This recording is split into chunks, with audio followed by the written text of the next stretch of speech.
Hai semua, selamat datang kepada episod kali ini. Seperti episod dahulu, saya pernah beritahu kamu, apabila kita nak mulakan menceburkan diri kita dalam bidang kopi ni, kamu ingin mendapat ataupun membancu satu kopi yang cukup enak untuk diri anda. Yang paling penting sebenarnya beli grinder pun cukup. Tapi grinder di pasaran ni ada macam-macam jenis. Sebenarnya boleh dikatakan ada 4 jenis grinder yang utama. Okey, biar saya cuba tunjukkan. Grinder-grinder yang ni berbeza sebenarnya dari segi dia punya burr. Burr ataupun dia punya blade lah, dia punya pisau lah tu. Okey, burr ataupun dia punya blade, dia punya pisau dia.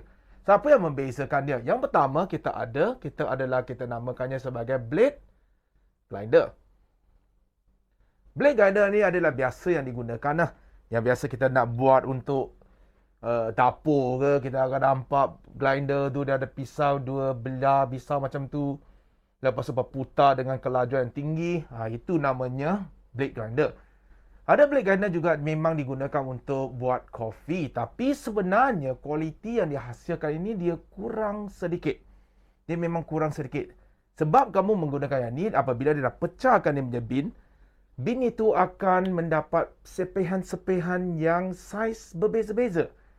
Ini akan menyebabkan semasa kita nak sedia atau bancurkan kita punya kopi tu, rasanya pun akan lari setiap kali kamu buat.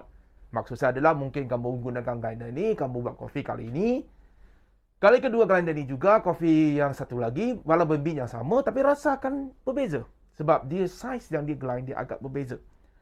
Oleh itu, jarang kita galakkan untuk nak beli jenis ni.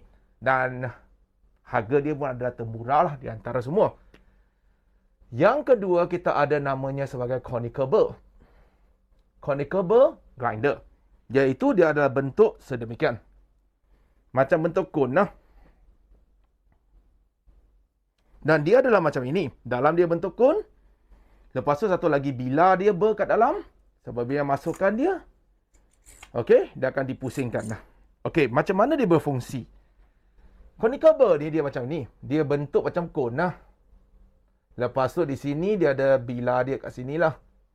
Yang ni bilah yang tetap. Dua bilah yang tetap di sini. Yang berputar, ini yang berputar. Apa yang berlaku adalah, apabila kita nak masukkan kita punya bin, kita masuk dari atas. Masuk dari atas. Lepas tu, yang ni boleh dia adjust dia punya size dia. Size apa? Size sebenarnya ada jarak di antara cone ni dengan pisau tepi dia lah. Supaya kita boleh tahu berapakah size kopi yang dapat dikeluarkan. Dan biasanya dia adalah sebut dia akan turun ke bawah. Seperti macam ini.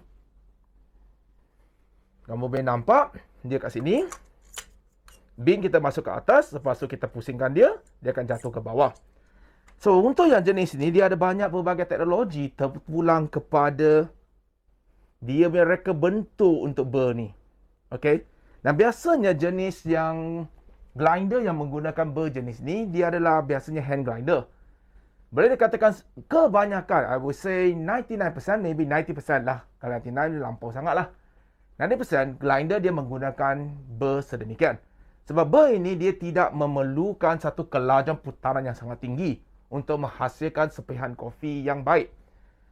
Dan kalau menggunakan yang ini, memangnya rasanya agak unik sedikit.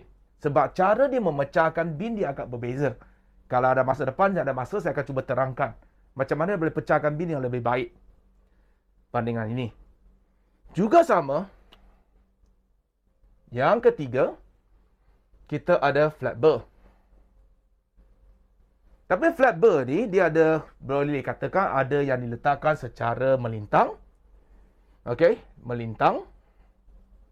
Ada juga flat burr yang diletak secara menegak. Atau mencancang lah. Maksud saya adalah macam ini. Ini namanya flat burr. Dia dua keping. Satu ke bawah, satu ke atas. Ataupun kiri dan kanan. Ini adalah yang di atas, dia tetap. Yang bawah, dia akan putar. Maksudnya macam ni lah. Flat burr ni dia macam ni. Macam ni. Satu lagi dia kat bawah. Lebih kurang macam ni lah. Di dalam dia sebenarnya lubang. Dia satu lubang ke tengah-tengah. Supaya apabila kamu masukkan bin, dia akan masuk ke dalam sini. So, bin dia akan kat sini lah. Yang berputar adalah yang bahagian bawah. Dia akan berputar. So, macam mana dia tetapkan saiz sepihan yang dikeluarkan adalah mengikut jarak antara ber di atas dengan ber di bawah. Apabila diputarkan, apa yang berlaku? Apabila bin-bin ini akan menukar menjadi sepihan-sepihan kecil, dia disebabkan oleh daya memusat. Kita namanya centripetal force. Iaitu dia akan menyebabkan dia, sepihan-sepihan ni akan, boleh katakan, terbang keluar. Lepas tu kamu cuba bayangkan bekas dia, grinder, dia ada satu lubang ke tepi dia, supaya sepihan-sepihan kopi ataupun serbuk kopi yang kamu buat itu akan dikeluarkan di sini.